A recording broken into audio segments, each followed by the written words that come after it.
Brice, and I started urban farming maybe 2 years ago. I am a nutritionist by trade, so I went to college for nutrition. And so this, though, is just been taken to a different level where literally actually growing from the garden and taking it to the table, as well as raising chickens and then having fresh eggs. So I enjoy doing this. I've been a nutritionist for probably over 20 years now. And this is just a whole nother level of working in the nutrition arena as far as dealing with growing the actual fruits and vegetables, learning how they grow from the seeds, and then doing container gardening, and also learning how to work with nature and chickens and respect each other and how that process goes. This is Moonlight. This is one of my baby chickens, and she's a very good girl. And then I have four other baby chickens and three big girls that are hens, and they lay blue eggs and also lay white eggs.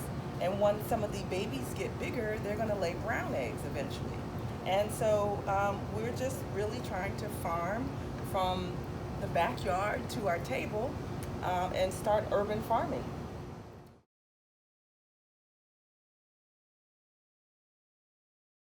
How did I get started? So 2 years ago in 2020, when the pandemic started, is when I ended up starting to find an interest in gardening. And I first started growing in the dirt. Some of this backyard was had dirt, and so I started a garden then, and it was very successful. And so I started growing like watermelon and green beans and okra, tomatoes, beets, all kinds of things, cucumbers, and it was very successful. So when winter hit in 2020, then I missed the garden during the winter.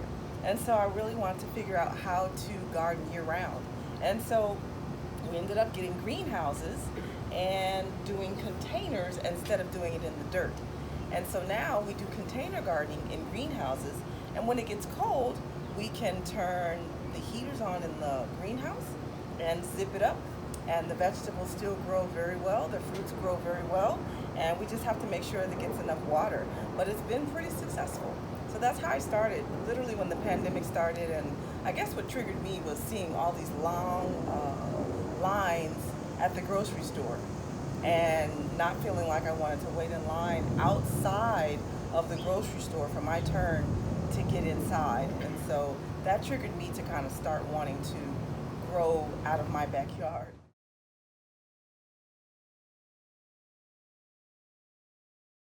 How long have I been farming? Well, just started literally 2 years ago. But apparently, when I was speaking to my mom, gardening is in my family. My grandfather, who was a professor at Prairie View in Texas, he actually taught horticulture. And so it's been in my family for all these years and didn't even know about it. So I just started 2 years ago, and it's been fairly successful rather. First, like I said earlier, growing fruits and vegetables in the ground, and now learning how to do it in containers. So, yep, about 2 years.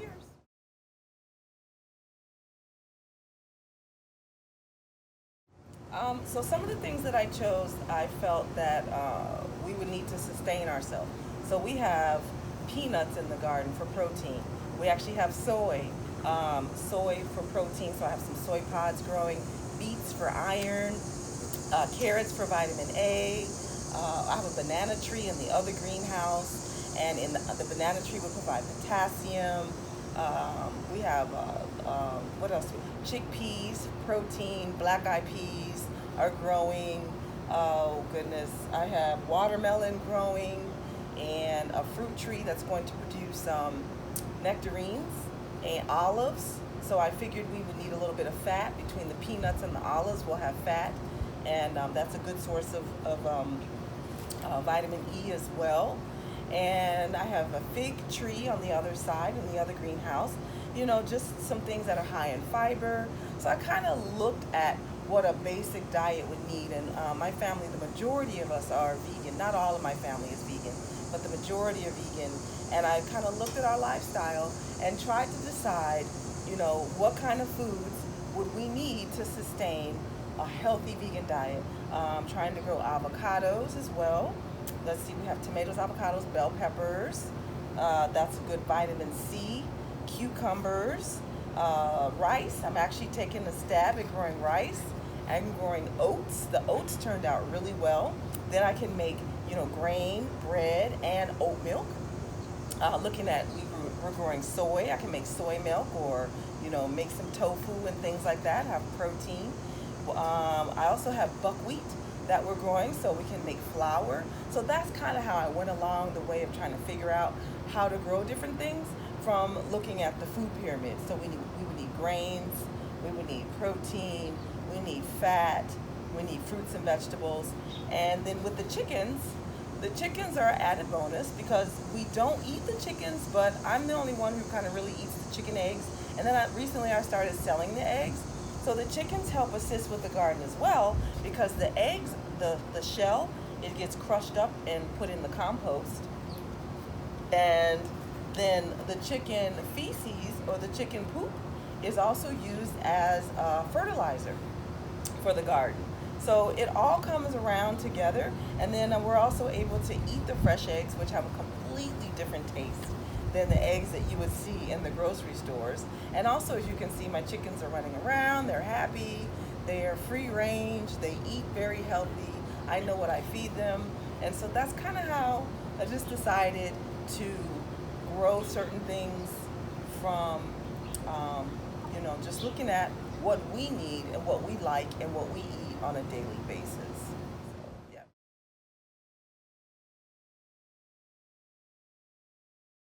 So when winter comes, as I said earlier, that's why we invested in the greenhouses so that we can seal the greenhouses up, keep the warmth in, and we turn the heaters on that are inside in the ceiling of the greenhouse. And the greenhouse actually works really well by maintaining the heat and keeping everything away from the cold. And then we just bring a hose out from the basement and we'll water the greenhouses a couple times a week. And the greenhouses seem to be doing well. And that's the beautiful thing about container gardening, because we can kind of move the containers around where we need to move them around and not have to worry about the ground hardening up.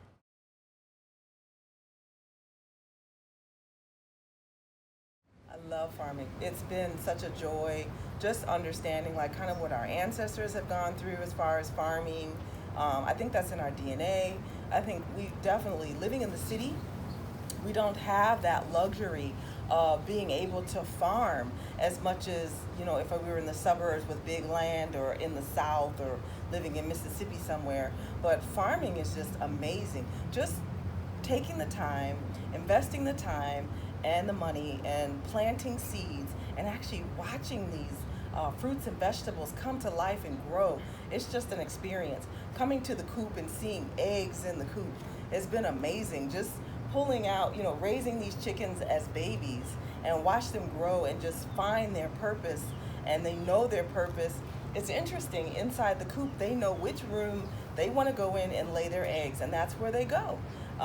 It's been an amazing experience. I'm very grateful and blessed that we have a big backyard that we're able to do this. And I just kind of feel like just because we're in the city, that doesn't mean that we can't have a little bit of farming and gardening going on while we live in the city. Even for those who live in apartments, you can do indoor container gardening from small pots. You can do a little something if you have a balcony. You might not be able to do it year round, but you can definitely grow a few small things and then bring them in the fall season, and then start to maintain them or keep them in jars. You can jar it and keep it in the refrigerator, or you can freeze a lot of your vegetables and vegetation. So yep. And in the wintertime, the chickens actually stay outside. They stay outside year round as well.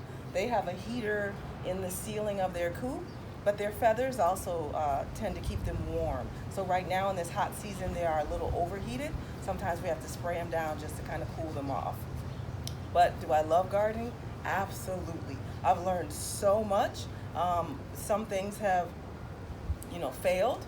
And through the failing of whatever didn't work, we learned how to make it better, or we learned how to just make it work and learn how to do better.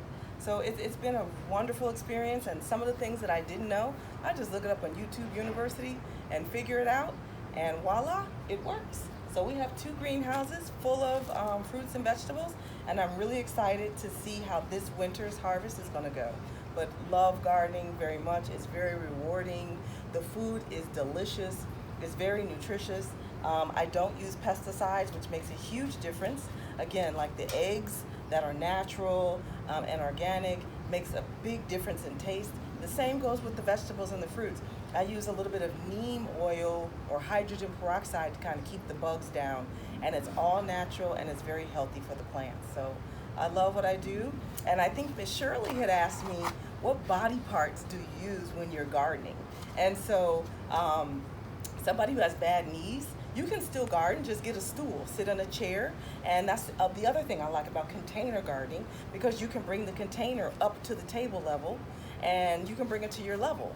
Or you can stand and bring the container up, so you're not feeling like you have to bend over into the ground and do so much hard work. That's another thing that I like about container gardening. So, you use a little bit of your back. There's lifting of the dirt, but you can get people who are stronger and younger to help you lift those objects that are heavier and make it work. So container gardening, to me, in my opinion, is just the way to go. And it's great. It's a great way to do urban farming. So, yep.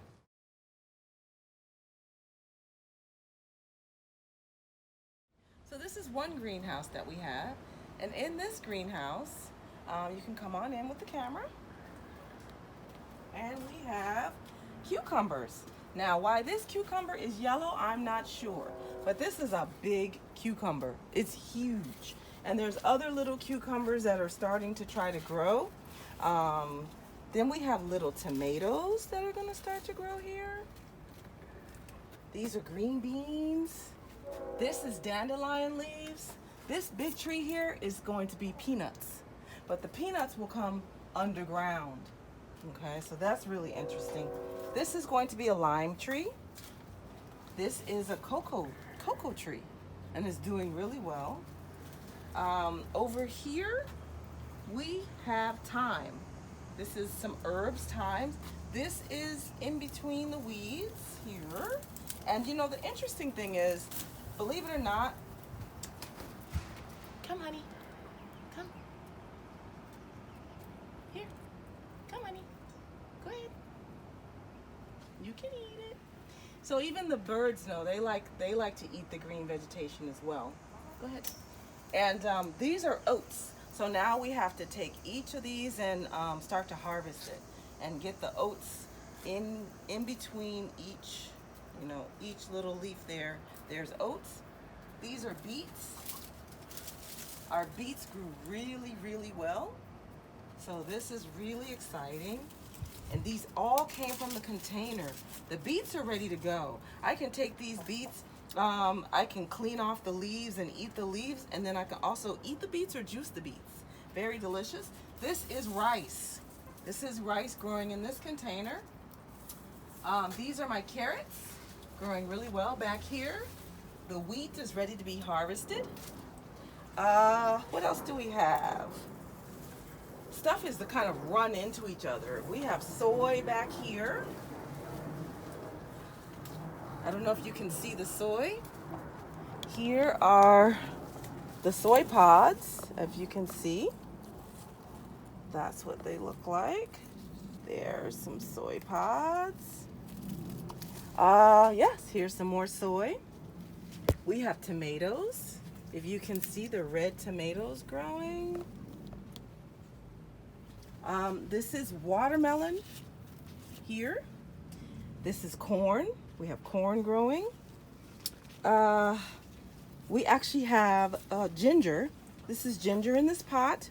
This is a pistachio tree trying to grow. And behind this is coffee. Everything is just running into, oh, here's another really big, beautiful cucumber. If you can see that. I don't know if you can see the cucumber.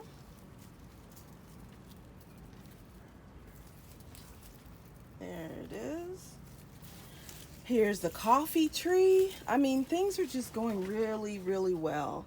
Better than expected. This is what the coop looks like for the chickens.